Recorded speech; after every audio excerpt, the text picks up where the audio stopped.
মাঝে মাঝে আমাদের কাছে পেশেন্টরা প্রতিদিনের চেম্বারে দু একজন করে পেশেন্ট জিজ্ঞেস করতে থাকে, ম্যাডাম আমার তো আগে 2টা সিজার আছে, আমি পরবর্তী আর কয়টা বাচ্চা নিতে পারবো বা কয়টা বাচ্চা নেওয়া আমার জন্য নিরাপদ।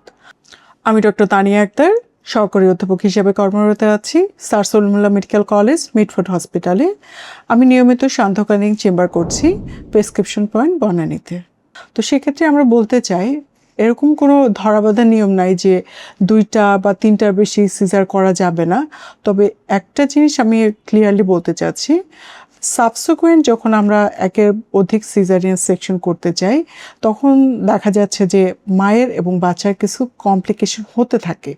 যেমন মায়ের ক্ষেত্রে যেটা হতে পারে, যদি তার প্রিভিয়াস আগে যদি একটা সিজার থাকে, তার পরবর্তী সিজারের সময় দেখা যাচ্ছে খুব বেশি অ্যাডিশন থাকতে পারে, তখন অনেক বেশি ব্লিডিং হতে পারে, চারপাশের যে অর্গানগুলো থাকে যেমন মলদ্বার, মূত্রথলি, এগুলোতে ইনজুরি হতে পারে।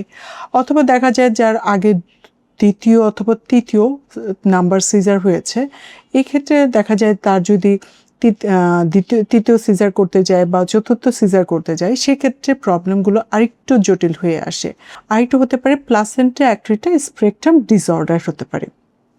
এটা হচ্ছে যে প্লাসেন্টা যে ফুল, যেটা বাচ্চার সাথে মায়ের একটা সংযোগ স্থাপন করে, সে ফুলটা হচ্ছে যে আগের যে স্কারগুলো থাকে, মানে যেখানে আমাদের জরায়ুতে কাটা দেওয়া হয়, সেই জায়গার ভিতর দিয়ে ঢুকে যায়। এটাকে আমরা বলি প্লাসেন্টা অ্যাক্রিটা স্পেকট্রাম ডিসঅর্ডার। এটা একটা লাইফ থ্রেটেনিং কন্ডিশন। তখন দেখা যাচ্ছে যে মায়ের অনেক বেশি ব্লিডিং হয় এবং এটা মায়ের মৃত্যুর ঝুঁকিটা বেশি থাকে। এই জন্য আমরা সাধারণত বলি 2টা বা ম্যাক্সিমাম 3টার বেশি যেন সিজারিয়ান সেকশন না করা হয়। এটা মায়ের সেফটির জন্য বলা হচ্ছে। আর অন্য ক্ষেত্রে দেখা যাচ্ছে যে এরকম প্রবলেমের ক্ষেত্রে বাচ্চার ওজন কম হয়, বাচ্চা ছোট হতে পারে। তো এসব বিবেচনা করে আমরা মায়ের নিরাপত্তার জন্যই বলবো 2 বা 3-এর বেশি যেন সিজারিয়ান সেকশনের ঝুঁকি না নেয়। সুতরাং কারো যদি 2য় বা 3য় সিজার হয়, কোনো কমপ্লিকেশন এরকম সাসপেক্টেড থাকে, তো সেক্ষেত্রে অবশ্যই বিশেষজ্ঞ গাইনোকোলজিস্টের পরামর্শ নিতে হবে এবং এক্ষেত্রে আপনারা প্রেসক্রিপশন পয়েন্ট বনানীতে যোগাযোগ করতে পারেন অ্যাপয়েন্টমেন্টের জন্য।